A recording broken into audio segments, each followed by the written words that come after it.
Hello, and thanks so much for joining me here again for another episode of Storytime. Today's story is from my collection, Traveling Left of Center and Other Stories, and this one is called Skating on Thin Ice. For the 12th straight day, the high will only reach the single digits, setting a new record. I turn off the radio before I could hear the rest of the forecast. When I was a child, weather like this meant the pond behind my parents' house would be frozen, glass smooth and hard as tempered steel. We would gather on the shore, where some kind neighbor had lit a bonfire, and alternately toast our faces and our backsides while strapping on the high-topped, sharp-bladed skates.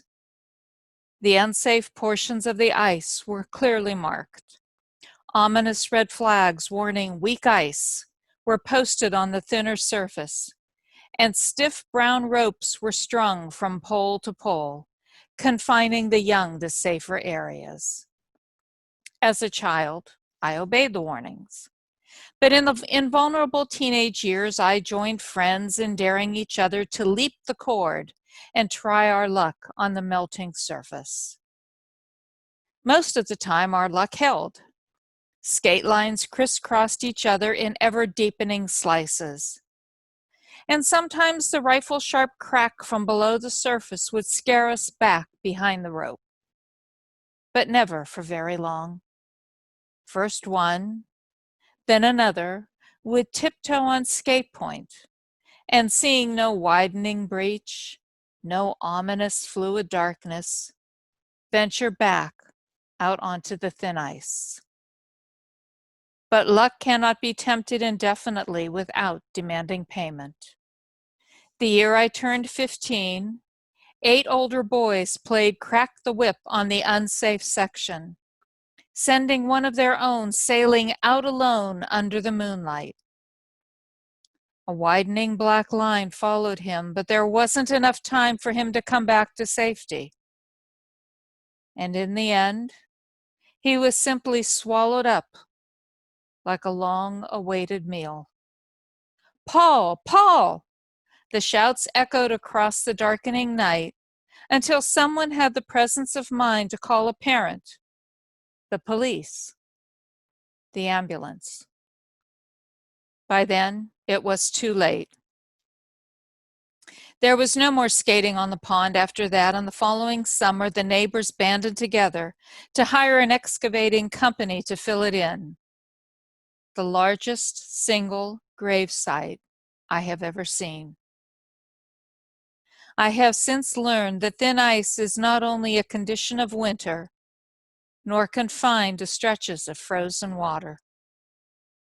There is thin ice everywhere, between lovers and friends, between reality and obsession, between hope and despair. And sometimes the only warning you receive is the sharp crack just before the ice breaks, and you fall through to nowhere. So, as I said, that is the short story, Skating on Thin Ice, from Traveling Left of Center and Other Stories. Where did this story come from? Okay, at the outset, I never knew anybody who fell through the ice and drowned. Thank you. Thank you, God, for that. But as a child, this is what we did. There was a large man-made lake called Lake Glacier. And when the weather was cold enough, when enough of the lake had frozen, we would all go. We would take our ice skates, we would go there, we would skate, because it was on the lake. It wasn't a skating rink. There was no rule about, okay, you have to go in clockwise circles, or you now at this point go counterclockwise. You could basically skate however you wanted to. It was ideal. If you weren't a good skater, you stayed closer to the shore and you practiced a little bit. If you were a good skater, you did all kinds of exciting skating things. I don't know. I was a middling skater. Back then, we had enough layers of clothes on that even if you fell, you really didn't get hurt because clothes were a lot of padding. But in any case, when the story idea came to me, That was what I remembered. I remember the bonfire. I actually remember Rolo candies figuring in there somewhere too. There was a vending machine, I think. But I remember the bonfire. I remember the ropes that kept us from going where the ice was not thick enough.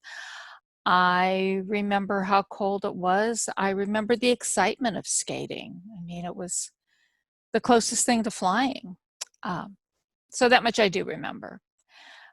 In this particular story, I'll give you a little hint of what is to come. This is a woman dealing with alcohol addiction. And that is the thin ice that she is trying not to fall through. You know, will she stop drinking? Or will she fall through and take one drink? But there is more to the story than just the death of, you know, one of the kids on the ice.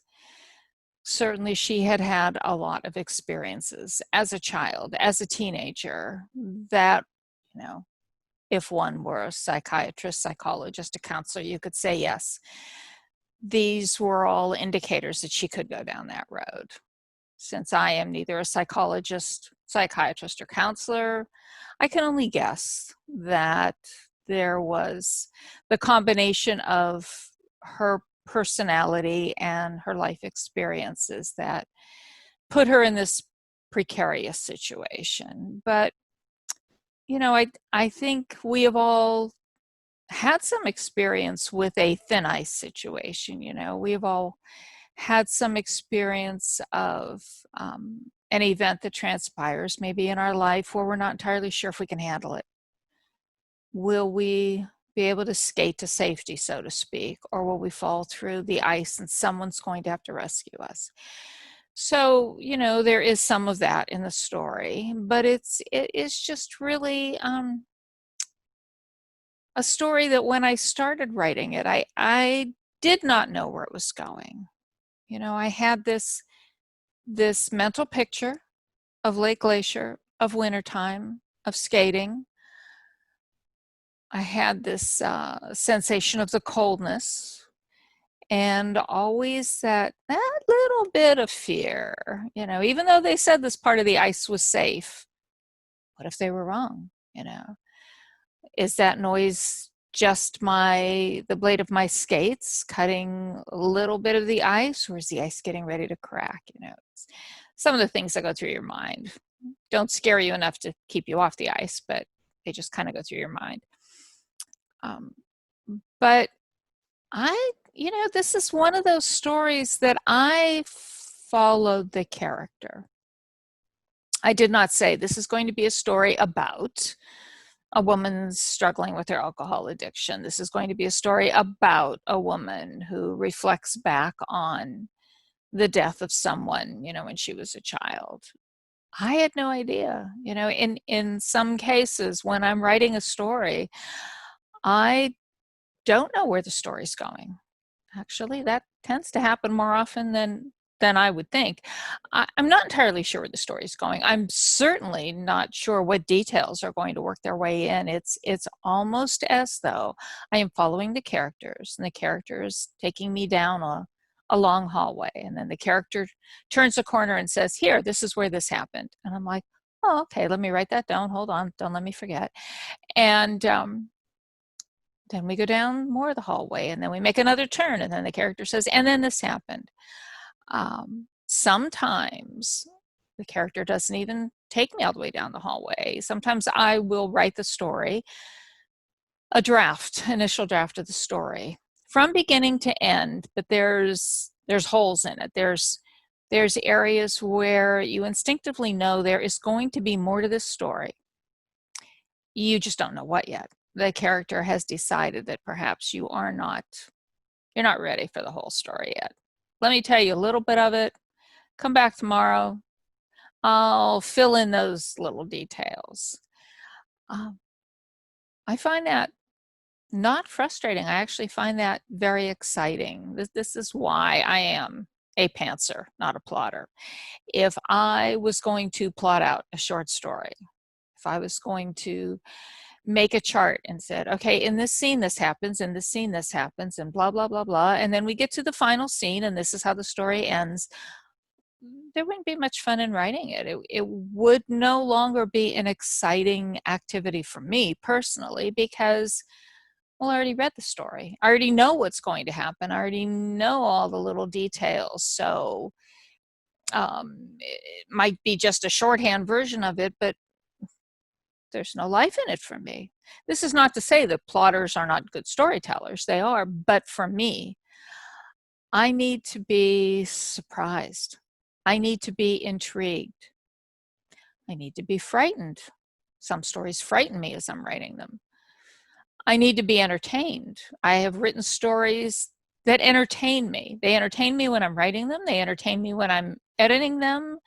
They entertain me when I read them 5 years later and I'm like, this is funny. I like this story. So, each writer comes to the writing process in his or her own fashion. We have our own method. We have our own process. We have the things that inspire us. We have the tools for when our inspiration fails us, and now we've got to sort of jumpstart that engine again. But in this particular story, this is where it began. It began with Lake Glacier, with memories of ice skating, with being cold and how wonderful that bonfire felt, of skating on the ice, of hoping that the ice is going to hold me. So I hope what I have shared with you from skating on thin ice is interesting. I hope you want to know what happens next. Does she gain control over her alcoholism? Is she able to skate to safety? Does she fall through the ice? In any case, I would just love it if you would pick up a copy of Traveling Left of Center and Other Stories and read Skating on Thin Ice, and let me know what you think. Let me know if it resonated with you. Let me know if it reminded you of anything. Let me know whether you've had a thin ice moment in your life where you weren't entirely sure you were going to make it to safety. So that is it for today's story time. Thanks so much for being part of it, and I look forward to sharing another story with you.